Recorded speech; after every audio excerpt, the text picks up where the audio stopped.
මුරුංගත්තේවත් අතිශය වර්ණනාවක්වත් නෙමෙයි. අපේ ජීවිතයේ වැඩිපුරම ගෙවෙන්නේ මේ වගේ වේදිකාවල, මේ වගේ වාද්‍ය වෘන්දත් එක්ක, මේ වගේ ගායනත් එක්ක. ඒක අපේ රැකියාව. අතිවිශිෂ්ටයි. අතිවිශිෂ්ටයි.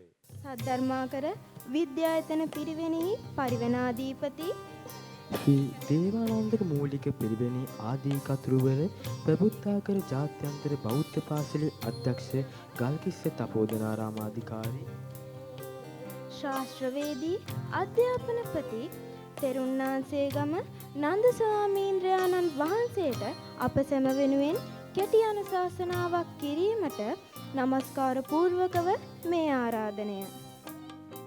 ගීතය හැම මොහොතකම තව කෙනෙකුගේ සිත සැනසීමකට පත් කරවනවා. මොකද අපි හැම මොහොතකම තෘෂ්ණාධිකර ස්වභාවයෙන් නිරන්තර යමක් ස්පර්ශ කරන්නට බලාපොරොත්තුෙන් සිටින පිරිසක් නිසා. කෙසේ හෝ ගීතයේ යථාවබෝධය සමහර වෙලාවකට ධර්මයේ දේශනා වුණු ස්වභාවයන් ඒ ගීතය තුළ අන්තර්ගත වෙලා තියෙන වගේ අපි හොඳින් දන්නවා. මේ ඇරයුම සෙන්කොට්ටන් අපොයියාව මානික්කාවත මැයිමාර ප්‍රසංගය වැනි විශිෂ්ට කෘති රසක් රචනා කළ මහින්ද ප්‍රසාද් මස්සිඹුල මහතාටත් ප්‍රවීණ මාධ්‍යවේදී හා නිවේදක මහේෂ් නිසංක මහතාට මේ සොඳුරු සන්ධ්‍යාවේ ඔබ හා දොඩමළු වීමට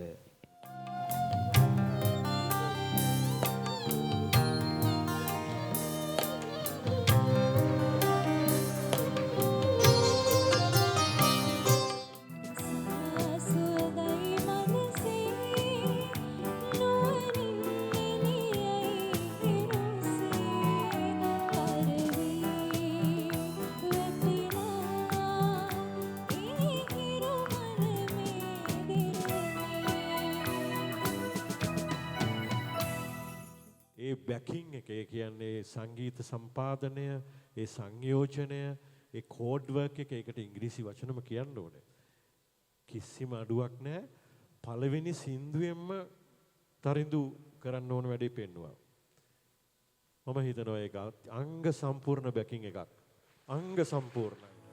මිතුරන් මා හරගිය දවසේ ලොවම එරෙහි වී තනි වූ මොහොතේ ඔබේ පැලේ නැත දොරගුළුලන්නේ ඔබේ සෙනෙගඟ නැත වී යන්නේ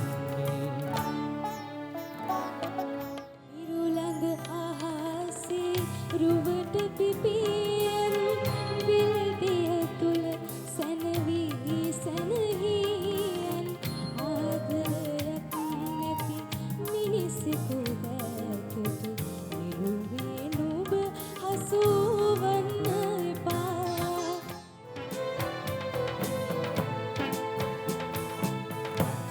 වැටිය උඩින් නැගී දිවයුරුමිය යන මොහොතේ පුරා හඳක්සේ ඇතින් කවුරුද ඉන්නේ පුතුනි බලන් යොමානුවන් කවුරුද ඉන්නේ